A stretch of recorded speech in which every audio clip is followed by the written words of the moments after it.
आपको याद होगा पिछले दिनों हमने आपको मृत्यु और मोक्ष की वेटिंग लिस्ट के बारे में बताया था, लेकिन आज हम आपको वैक्सीन की वेटिंग लिस्ट के बारे में बताएंगे। और यह भी एक कतार की तरह है जिसमें अब तक देश के लगभग 2.5 करोड़ लोग इस कतार में लग चुके हैं। अब आप ये भी सोचिए, हमने आपको रोहित की कहानी अभी आपको बताई। रोहित 42 साल के थे, रोहित को यह वैक्सीन नहीं लगी थी, लेकिन अगर रोहित को यह वैक्सीन लग चुकी होती अब तक तो रोहित की जान नहीं जाती। रोहित को संक्रमण तो हो जाता, क्योंकि बहुत सारे लोगों को हुआ है संक्रमण, लेकिन रोहित की स्थिति इतनी खराब नहीं होती और रोहित आज भी हमारे बीच होते। और कुछ हफ्तों के बाद आपको रोहित सरदाना की आवाज फिर से अपने घर में सुनाई देने लगती, आपको फिर से रोहित सरदाना के ट्वीट्स अपनी टाइमलाइन पर दिखने लगते। ये वो बात है जो एक वैक्सीन कर सकती है। यानी ये 18 से 44 वर्ष तक की उम्र के वो लोग हैं जिन्होंने 28 अप्रैल के बाद वैक्सीन लगवाने के लिए रजिस्ट्रेशन तो करवा लिया है, लेकिन वैक्सीन उन तक पहुंचेगी नहीं। और ये संख्या हर घंटे के साथ बढ़ रही है, हर घंटे के साथ ये कतार लंबी होती चली जा रही है। लेकिन बड़ी बात यह है कि इनमें से अब तक किसी भी व्यक्ति को वैक्सीन लगवाने की तारीख नहीं मिली है, अपॉइंटमेंट नहीं मिला है, और इसलिए हम इसे वैक्सीन की वेटिंग लिस्ट कह रहे हैं। अब सवाल है कि रजिस्ट्रेशन तो हो गया आपका, लेकिन आपको वैक्सीन कब मिलेगी? इसी का पूरा हिसाब किताब आज हम आपको सरल भाषा में देंगे। लेकिन उससे पहले आप ये जान लीजिए कि किन किन राज्यों में कल से यानी 1 मई से 18 साल से ऊपर के लोगों को वैक्सीन नहीं मिलेगी। इनमें सबसे पहला राज्य है महाराष्ट्र। महाराष्ट्र सरकार के मुताबिक कोविशील्ड बनाने वाली company serum institute of India ने उससे 15 मई तक का समय मांगा है। यानी महाराष्ट्र सरकार की माने तो वहां 15 मई से पहले राज्य सरकार को वैक्सीन नहीं मिलेंगी। महाराष्ट्र ने सीरम इंस्टीट्यूट ऑफ इंडिया से वैक्सीन की 7 करोड़ डोज मांगी है। दूसरा राज्य है जहां आपको नहीं मिलेगी वैक्सीन, दिल्ली। दिल्ली में भी 1 मई से टीकाकरण अभियान शुरू नहीं हो पाएगा और मुख्यमंत्री अरविंद केजरीवाल ने कहा है कि 3 मई तक अगर दिल्ली को वैक्सीन मिल गई तो वैक्सीनेशन शुरू हो जाएगा। दिल्ली सरकार ने 3 लाख वैक्सीन का ऑर्डर दिया है और बाकी 50 लाख डोज के लिए उसे और इंतजार करना पड़ेगा। इसके अलावा मध्य प्रदेश, गुजरात, पंजाब और तेलंगाना ये वो राज्य हैं जो इसलिए कल से वैक्सीनेशन शुरू नहीं कर पाएंगे क्योंकि इन राज्यों के पास वैक्सीन हैं ही नहीं, और जो ऑर्डर राज्य सरकारों ने दिया है उसमें अभी और समय लग सकता है उसकी डिलीवरी में। राजस्थान, छत्तीसगढ़, कर्नाटक और तमिलनाडु ने भी साफ कर दिया है कि अभी इन राज्यों में भी 18 साल से ऊपर के लोगों का वैक्सीनेशन शुरू नहीं हो पाएगा। इन सारी बातों का एक लाइन में सार यह है कि अभी आपको वैक्सीन के लिए और इंतजार करना होगा। कितना इंतजार करना होगा, अब इसका एक अंदाजा आपको बताते हैं। इस समय भारत में 2 वैक्सीन लगाई जा रही हैं। पहली है कोविशील्ड और दूसरी है कोवैक्सीन। अगर इन दोनों वैक्सीन का कुल उत्पादन जोड़ दें तो हमारे देश को हर महीने इनकी 7 करोड़ से 8 करोड़ डोज मिल रही हैं, जिनमें से 15% डोज पहले दूसरे देशों को भेजी जा रही थी, लेकिन अब इस पर केंद्र सरकार ने रोक लगा दी है। इस लिहाज से देखें तो अब 7 से 8 करोड़ डोज भारत में ही इस्तेमाल हो रही हैं। लेकिन क्या इतनी डोज काफी हैं? एक अनुमान के मुताबिक अगर इस साल के अंत तक देश की 80% आबादी को वैक्सीन लगानी है तो हर महीने 17 करोड़ डोज की जरूरत पड़ेगी, जबकि मौजूदा परिस्थितियों में दोनों वैक्सीन का कुल उत्पादन हर महीने इसका आधा भी नहीं है। और यही वजह है कि देश में हम वैक्सीन का ये संकट देख रहे हैं। अगर आपको यह सब बहुत जटिल लग रहा हो तो आप इसे इस उदाहरण से समझिए। सोचिए एक परिवार में 5 लोग रहते हैं और इन 5 लोगों में से 4 लोग एक व्यक्ति की कमाई पर ही निर्भर हैं, यानी अर्निंग मेंबर एक ही है। ऐसी स्थिति में परिवार की निर्भरता एक व्यक्ति पर ज्यादा बढ़ जाएगी और वो सभी लोगों की जरूरतों को शायद पूरा नहीं कर पाएगा। और वैक्सीन पर भी ऐसा ही हो रहा है। बनाने वाली कंपनियां सिर्फ 2 हैं और आबादी है 135 करोड़, यानी हम इन कंपनियों की उत्पादन क्षमता पर ही पूरी तरह से निर्भर हैं। इसे आप कुछ और आंकड़ों से समझिए। एक अनुमान के मुताबिक अगर देश में 18 साल से ऊपर के सभी लोगों को वैक्सीन लगाई जाती है तो हर महीने वैक्सीन की 22 करोड़ डोज की जरूरत पड़ेगी, लेकिन अभी बन रही हैं औसतन 8 करोड़। यानी वैक्सीन की सप्लाई सीमित है क्योंकि वैक्सीन बनाने वाली कंपनियां भी सीमित हैं। यहां एक मुश्किल बात यह भी है कि अभी कई राज्यों के पास 45 साल से ऊपर के लोगों को वैक्सीन लगाने के लिए भी वैक्सीन की पर्याप्त डोज नहीं बची है। 30 अप्रैल 2021 तक कुल उपलब्ध डोज की संख्या है 1 करोड़ 20 लाख, सिर्फ 1 करोड़ 20 लाख। किस राज्य के पास कितनी डोज बची हैं वो आप इस नक्शे के जरिए समझ सकते हैं। आज जब हमने इन आंकड़ों का विश्लेषण किया तो ये समझ में आया कि इस समय सबसे ज्यादा जरूरी है वैक्सीन का उत्पादन बढ़ाना, और इसके लिए वैक्सीन को पेटेंट से मुक्त करना होगा। और हम क्यों कह रहे हैं ऐसा, अब ये समझिए।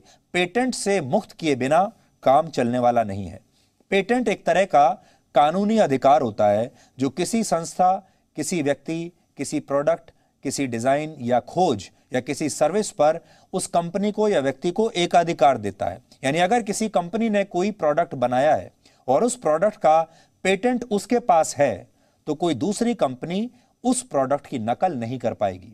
कुल मिलाकर पेटेंट जिसके नाम पर है उसकी खोज या प्रोडक्ट के इस्तेमाल पर उसे ही पूरा फायदा मिल सके, इसके लिए यह नियम बना है। इसीलिए जो सीरम इंस्टीट्यूट ऑफ इंडिया है उसका जो पेटेंट है वो कोविशील्ड पर उसका पेटेंट है, और बायोटेक का जो है वो पेटेंट जो है वो कोवैक्सीन पर है, भारत बायोटेक। कोई दूसरी कंपनी इन वैक्सीन्स को नहीं बना सकती। लेकिन हमारा मानना है कि वैक्सीन पर फायदे वाला यह नियम इस समय लागू नहीं होना चाहिए।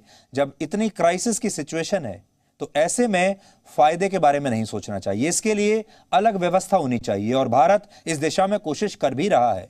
कुछ दिन पहले भारत सरकार ने वर्ल्ड हेल्थ ऑर्गेनाइजेशन से वैक्सीन्स को, कोरोना की वैक्सीन्स को पेटेंट मुक्त करने के लिए कहा था, और यह मामला अब तक विचाराधीन है। इससे फायदा यह होगा कि अगर ये सारी वैक्सीन पेटेंट मुक्त हो जाती हैं तो इनका फॉर्मूला बाकी की दूसरी फार्मा कंपनियों के साथ शेयर किया जा सकता है, और दुनिया भर की फार्मा कंपनियां जो हैं वो इन वैक्सीन्स को बना सकती हैं। और जैसे ही बड़ी संख्या में वैक्सीन बनाने लगेंगी कंपनियां तो वैक्सीन्स की जो कमी है ये दूर हो जाएगी। अब आप ऐसा समझिए कि हमारे देश में इस समय 3000 छोटी बड़ी फार्मा कंपनियां हैं जो दवाइयां बनाती हैं, 3000, जिनके पास लगभग 10,000 के आसपास फैसिलिटीज हैं, फैक्ट्रियां हैं जो कि दवाइयां बनाती हैं। अगर हमने इन दोनों वैक्सीन्स को पेटेंट मुक्त कर दिया और इन 3000 कंपनियों को हमने दे दिया कि आप अब ये वैक्सीन बनाना शुरू कीजिए, अब ये पेटेंट मुक्त हो चुकी है, तो आप सोचिए 1 महीने के अंदर ही हम अपनी सारी कमी पूरी कर सकते हैं। उन 3000 में से भी अगर आप सोचिए अगर 1000 भी बनाने लगे, 500 भी बनाने लगे, 3000 में से सिर्फ 300 कंपनियां भी अगर ये वैक्सीन बनाने लगे तो ये कमी तुरंत दूर हो जाएगी। इसके अलावा आज भारत की सुप्रीम कोर्ट में भी एक याचिका दायर हुई है जिसमें यह मांग की गई है कि वैक्सीन का उत्पादन बढ़ाने के लिए भारत सरकार थर्ड पार्टी कंपनियों को कंपलसरी लाइसेंस जारी करे ताकि वो भी इस वैक्सीन का निर्माण कर सके। अब आपको बताते हैं कि अगर सरकार चाहे तो ऐसा कर सकती है। द पेटेंट एक्ट 1970 के सेक्शन 92 में लिखा है कि भारत सरकार किसी प्राकृतिक आपदा या महामारी के समय जनहित में किसी भी वस्तु, उपकरण या दवाइयां बनाने का लाइसेंस थर्ड पार्टी कंपनीज को दे सकती है। यानी वैक्सीन को पेटेंट मुक्त कर सकती है भारत सरकार और इसका लाइसेंस दूसरी कंपनियों को दे सकती है। जैसा मैंने आपको बताया, भारत में इस समय 3000 फार्मास्यूटिकल कंपनियां हैं जिनकी देश में लगभग 10,500 फैक्ट्रियां चल रही हैं, लेकिन वैक्सीन इन 3000 में से सिर्फ 2 कंपनियों में ही बन रहा है। और ऐसा इसलिए है क्योंकि बाकी की कंपनियों के पास इस वैक्सीन को बनाने के लिए लाइसेंस नहीं है। वैक्सीन्स को पेटेंट मुक्त करना इसलिए अब बहुत जरूरी है क्योंकि अगर ऐसा होता है तो भारत में जो 2 कंपनियां वैक्सीन का उत्पादन कर रही हैं उनके अलावा दूसरी कंपनियां भी वैक्सीन बना सकेंगी और इससे वैक्सीन की कमी का जो संकट है वो समाप्त हो जाएगा। हाँ, इसके लिए फायदे वाली जो थ्योरी है उसे भूलना होगा क्योंकि इस समय आपने ये भी देखा होगा महामारी तो आम आदमी के लिए होती है, हमारे और आपके जैसे लोगों के लिए महामारी होती है, लेकिन महामारी में भी एक बहुत बड़ी बिजनेस अपॉर्चुनिटी छिपी होती है, व्यवसाय करने का बहुत बड़ा मौका छिपा होता है। और आपने देखा होगा पिछले 1 साल से जहां दुनिया इतनी मुसीबत से घिरी हुई है, लोग मर रहे हैं, लाखों की संख्या में मर रहे हैं लोग, लेकिन बहुत सारी कंपनियां ऐसी हैं जो पिछले 1 साल से जबरदस्त मुनाफा कमा रही हैं। एक और रिपोर्ट आई थी जो मुझे अभी याद पड़ रही है जिसमें ये कहा गया था कि दुनिया भर की बड़ी बड़ी कंपनियों के जो सीईओज हैं उनकी तनख्वाहें बढ़ गई हैं, उनके बड़ी बड़ी कंपनियों के फायदे जो हैं वो और ज़्यादा मुनाफे बढ़ गए हैं और बहुत सारे लोगों ने पैसा कमाया है। आज भी आप देख सकते हैं हमारे अपने देश में कालाबाजारी हो रही है। हो सकता है बहुत सारे अस्पताल आज भी पैसा कमा रहे होंगे, कालाबाजारी के जरिए पैसा कमा रहे होंगे, दवाई बनाने वाली कंपनियां बहुत पैसा कमा रही होंगी। और अमेरिका, ब्रिटेन और रशिया जैसे बड़े देशों को अब इसमें पहल करनी होगी, क्योंकि ये वो देश हैं जहां वैक्सीन पर पेटेंट का कंपनियों को बहुत फायदा होता है। ये लाखों करोड़ रुपए का व्यवसाय है। और बड़ी बात यह है कि क्या ये अंतर्राष्ट्रीय कंपनियां इतने बड़े पैसे को क्या इस तरह जाने देंगी? फाइजर जैसी बड़ी कंपनी तो कई गरीब देशों में ईस्ट इंडिया कंपनी की तरह काम कर रही है, और इन देशों की राष्ट्रीय संपत्ति को फाइजर जैसी कंपनियां अपने यहां गिरवी रखने के लिए दबाव बना रही हैं, जिसकी वजह से आज हम वैक्सीन को लेकर फ्री फॉर ऑल की मांग करते हैं और हमें लगता है कि इस पर पेटेंट नहीं होना चाहिए। वैक्सीन की तरह आपने देख लिया, वैक्सीन तो बहुत कम है, और वैक्सीन का ये जो कमी है इसको कैसे दूर करना है, इसका एक सॉल्यूशन आज हमने देश के सामने रखा है, दुनिया के सामने रखा है। ऐसा नहीं है कि ये असंभव सा काम है, लेकिन इन बड़ी बड़ी कंपनियों को अपना मुनाफा छोड़ना होगा। अब बड़ी बात यह है कि देश की जो सरकार हैं, बड़े बड़े देशों की जो सरकारें हैं और ये जो बड़ी बड़ी कंपनियां हैं, इनके सामने एक तरफ है इंसान का जीवन और दूसरी तरफ है मोटा मुनाफा। ये दोनों में से किसको चुनती हैं, ये अब आगे देखना है, और ज्यादा चांस इसी के हैं कि ये सारी कंपनियां पैसे को चुनेंगी, इंसान के जीवन को नहीं चुनेंगी। वैक्सीन की तरह ऑक्सीजन की वेटिंग लिस्ट भी बहुत लंबी है, इसलिए आज हम आपको यह भी बताएंगे कि देश में ऑक्सीजन का हिसाब किताब क्या है। तो वैक्सीन की वजह से लोग मर रहे हैं, जो वैक्सीन की वजह से बच जाते हैं वो ऑक्सीजन की वजह से मर जाते हैं। इस समय भारत में प्रतिदिन ऑक्सीजन का कुल उत्पादन 7,127 मीट्रिक टन है, जिसमें से 4,000 मीट्रिक टन मेडिकल ऑक्सीजन पहले अस्पतालों में इस्तेमाल होती थी, लेकिन अब इसकी मांग 76% तक बढ़ गई है, और देश में ऑक्सीजन का जितना उत्पादन अभी हो रहा है उतनी ही खपत भी इस समय हर दिन हो रही है। ऑक्सीजन की कमी की तरह ऑक्सीजन की सप्लाई भी आज एक बड़ी चुनौती है। हमारे देश में ऑक्सीजन टैंकर्स की कुल संख्या अभी लगभग 1200 है। सोचिए, पूरे देश में सिर्फ 1200 ऑक्सीजन टैंकर्स हैं जो एक बार में सिर्फ 16,000 मीट्रिक टन ऑक्सीजन की सप्लाई कर सकते हैं। इस हिसाब से देखें तो ऑक्सीजन टैंकर्स की संख्या पर्याप्त लगती है, लेकिन ऐसा है नहीं। असल में ये सभी टैंकर्स अस्पतालों तक ऑक्सीजन पहुंचाने में औसतन 7 दिन का समय लेते हैं, और इससे हर दिन की सप्लाई पर असर पड़ता है। अभी इन टैंकर्स के लौटने का इंतजार करना पड़ता है। एक टैंकर पहले ऑक्सीजन छोड़कर आएगा, फिर वापस फैक्ट्री आएगा और रीफिल होने के बाद फिर दोबारा जाएगा। इसी में समय लग रहा है। तो बड़ी बात आपके लिए समझने की यह है कि देश में ऑक्सीजन की कमी नहीं है, ऑक्सीजन तो बन रही है, लेकिन ऑक्सीजन को अस्पतालों तक कैसे पहुंचाएं, वो जो पाइपलाइन है उसमें समस्या है। अगर भारत इन टैंकर्स की संख्या को डबल कर ले तो ऑक्सीजन की ये सप्लाई ठीक हो सकती है, यह परेशानी भी खत्म हो सकती है। और इसके अलावा भारत को मेडिकल ऑक्सीजन का उत्पादन बढ़ाने की जरूरत है, क्योंकि एक अनुमान के मुताबिक भारत को प्रतिदिन कोरोना मरीजों के लिए 13,000 मीट्रिक टन ऑक्सीजन चाहिए अभी, जो पूरी दुनिया में सबसे ज्यादा है। यानी पूरी दुनिया में इस समय सबसे ज्यादा ऑक्सीजन हमारे देश को चाहिए, लेकिन मौजूदा उत्पादन लगभग 7,000 मीट्रिक टन का ही है।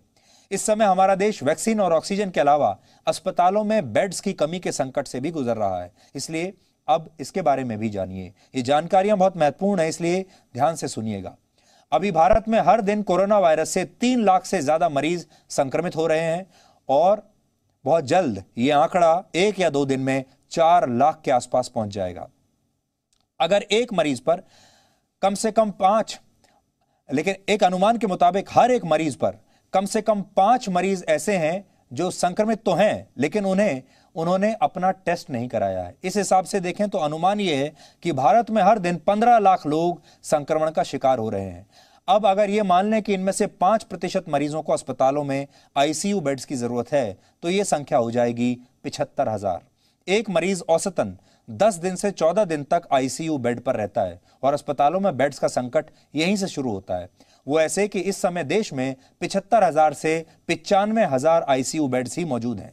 75 से 95,000 जो मौजूदा स्थिति के हिसाब से एक दिन में ही भर जाएंगे। यानी अगले 10 से 14 दिन तक जो मरीज आएंगे उन्हें अस्पतालों में आईसीयू बेड्स मिलेंगे ही नहीं, और यही इस समय हो रहा है, क्योंकि जितनी हमारी क्षमता है वो तो पहले दिन ही भर गई, और जो पहले दिन भर गए बेड्स, यानी समझिए अगर 75,000 बेड्स पहले दिन ही भर गए हैं, तो फिर ये बेड्स अगले 10 दिन तक तो खाली होने वाले नहीं। तो 10 दिन में जो बाकी के लोग आ रहे हैं जिन्हें जरूरत है आईसीयू बेड्स की, वो कहां जाएंगे? इसलिए बाहर लाइन लगी हुई है। अगर इस समस्या को हल करना है तो सरकार को 5 लाख, कम से कम 5 लाख नए आईसीयू बेड्स देश के अस्पतालों में बढ़ाने होंगे। लेकिन क्या इससे सब कुछ हो जाएगा? समझने वाली बात यह है कि अस्पतालों में मरीजों का इलाज बेड्स नहीं करते, बल्कि डॉक्टर करते हैं और स्वास्थ्य कर्मचारी करते हैं, नर्स करती हैं, और उनकी अच्छी देखभाल के लिए पर्याप्त नर्सिंग स्टाफ की भी उतनी आवश्यकता है जितनी डॉक्टरों की, और इनकी संख्या हमारे देश में बहुत ही कम है। तो अगर आपने अस्पताल बना लिए, बेड्स भी बढ़ा दिए, लेकिन अगर आपके पास डॉक्टर ही नहीं है, स्वास्थ्य कर्मचारी ही नहीं है, तब आप क्या करेंगे?